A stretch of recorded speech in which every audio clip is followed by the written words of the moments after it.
Sheekadii wiilkii yaraa ee Mowgli.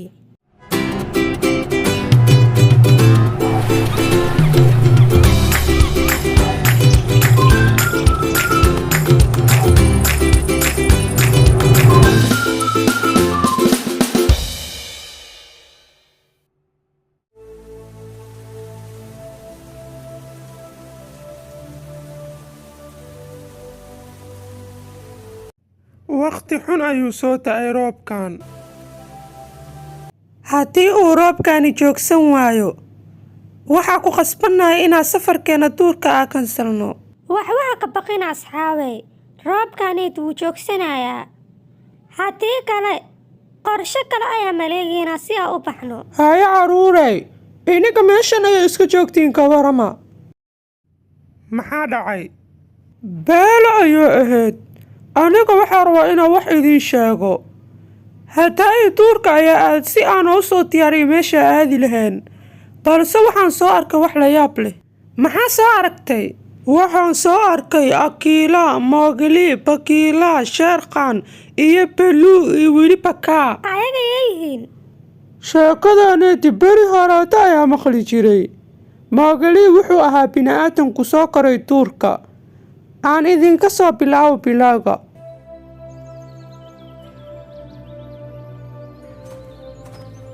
Sanooyin fara badan ka hor, Bagheera wuxuu duurka ka soo helay cunug yariis oo duurka iska yaala.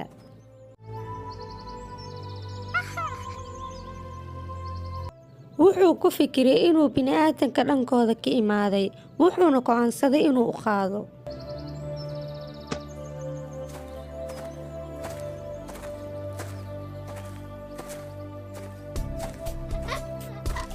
balse Bagheera wuxuu arkay guryahooda idil oo wada gubteen.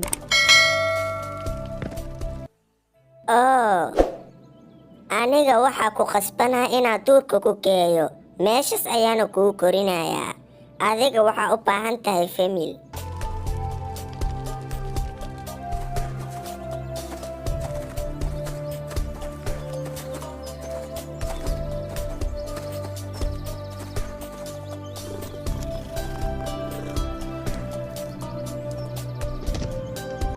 Akila, adiga famil ayaa leedahay. Dhammaan duurjoogtana way ku tixgeliyaan. Waxaan rabaa inaa wiilkan ku soo dartid qoyskaaga. Bagheera, yaawayo qofka adiga maya ku dhahaayo. Waan kuu sameynayaa wax alaal waxaa rabtid.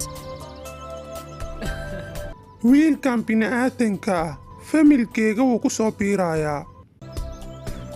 balse maxaa ugu wacnaa? Waxaan ugu waceynaa Mowgli.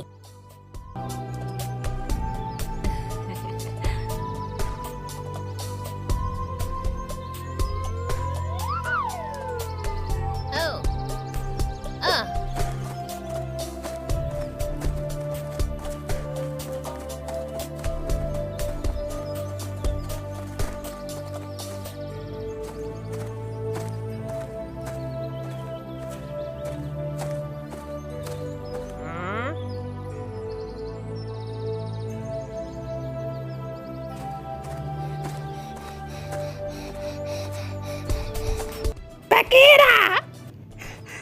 Shere Khan wuu soo socdaa. Mar kale ayuu rabaa inuu Mowgli wato. Orod.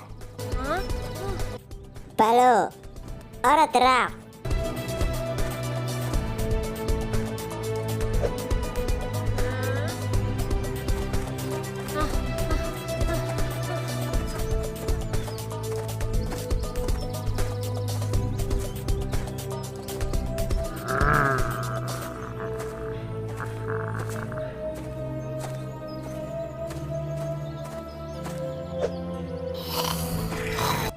Joogso, Shere Khan.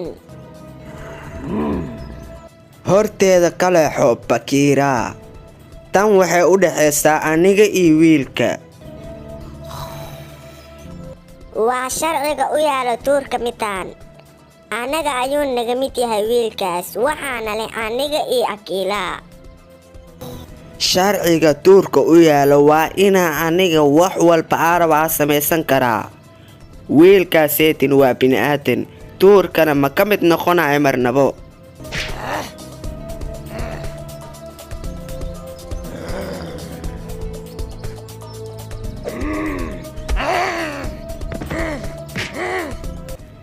aniga waan baxayaa ogow Bakiila, balse la soco aniga inaan soo laabanayo aana wadanayo wiilkaas.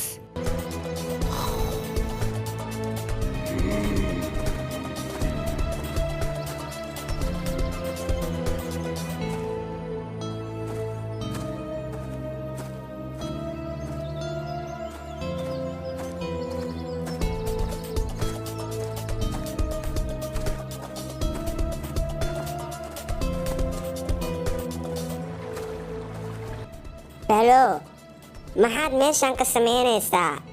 Aaway Mowgli. asiga duurka ayuu ku cararay suu isku badbaadiyo. Waa inaa baxaa oo aan soo helaa.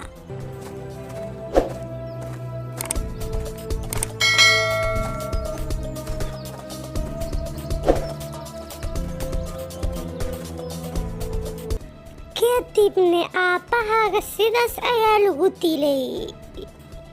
adigana aniga ayaa ku badbaadinayo. wax ka baqin Mowgli.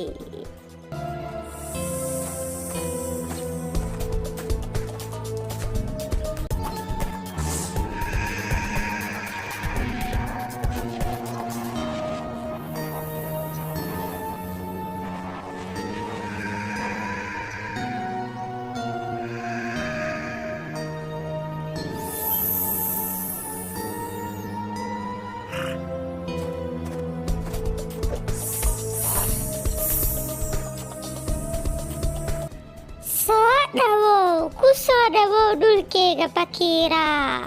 Adiga maxaad ku samaysay wiilka? waxba, laakiin waxaan ogeysiiyey dhibaatada loo geystay aabbihiisa, weliba inuu Shere dilay aabbihiisa. Sigee ugu dhiiratay inaa uga sheekaysa sheekooyinkaas xun wiilkan? maxay dhibaysaa marka? waa inuu runta ogaadaa wiilka. laakiin adiga ma ogtid waxaan. fiiri, dadka waxay go'aansadeen dhibaato walba inay ka hortagaan, xitaa haddaysan awoodin midaasi waxay u noqonaysaa rajo oo keliya. balse fiiri meeshaaniiti, qof walba waa inuu wax sameeyaa. innaga waa ku qasbannahay inaan wax sameyno.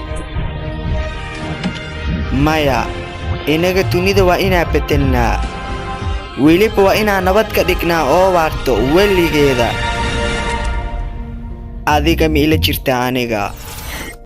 fadhiyaa shir lagu xalinayo dhibaatadaas.